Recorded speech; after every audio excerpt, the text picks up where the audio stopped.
Salut Fred, tu vas bien? Alors Cannes, ça se prépare? Comment ça, il n'y a plus de place à l'hôtel? Dans Overbooking, vous allez vivre la même histoire. Le roi organise une fête magnifique. Simplement, les infrastructures sont insuffisantes. Il va donc falloir jouer des coudes pour pouvoir placer tous vos invités.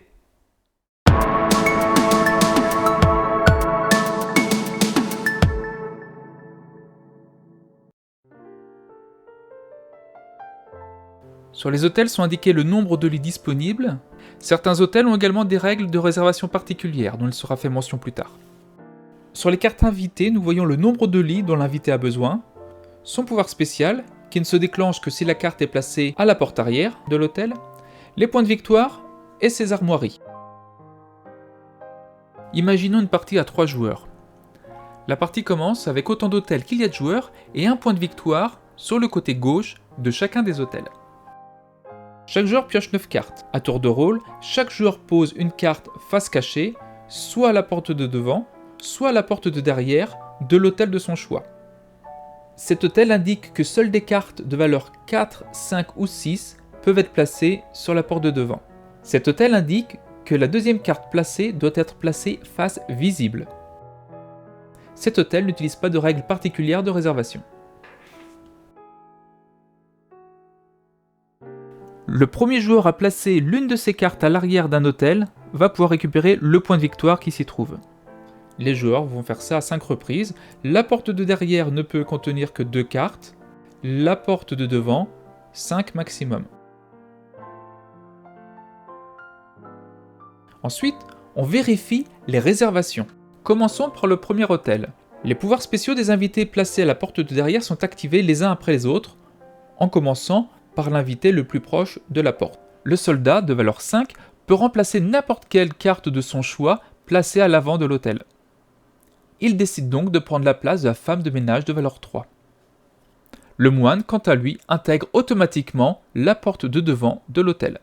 Ensuite, on vérifie qui peut rester dans l'hôtel en commençant par la carte avec la plus grande valeur. Cet hôtel possède 10 lits. Regardons maintenant les cartes de plus haute valeur. Il s'agit des soldats de valeur 5. Les soldats peuvent occuper à eux deux les 10 lits disponibles. Le joueur rouge récupère donc ces 2 cartes soldats et les met de côté pour le comptage de points de victoire en fin de partie. Passons maintenant au second hôtel. Le marchand permet d'augmenter la capacité de l'hôtel de 3 lits. Ainsi, cet hôtel dispose désormais de 12 lits. La noble, quant à elle, permet de rendre prioritaire l'une de ses cartes.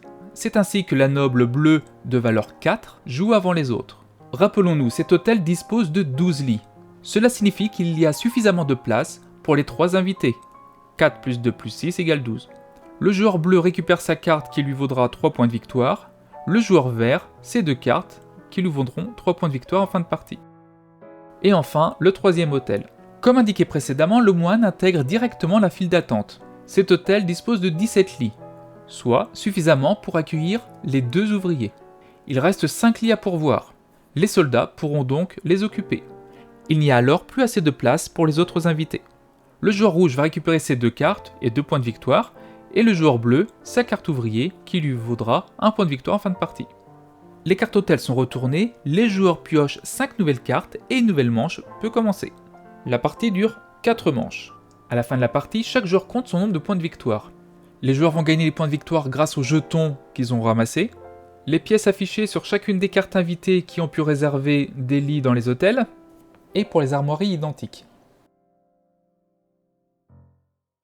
Pour résumer, Overbooking est un jeu de cartes malin, plus stratégique qu'il n'y paraît. Pensez à le réserver, à bientôt.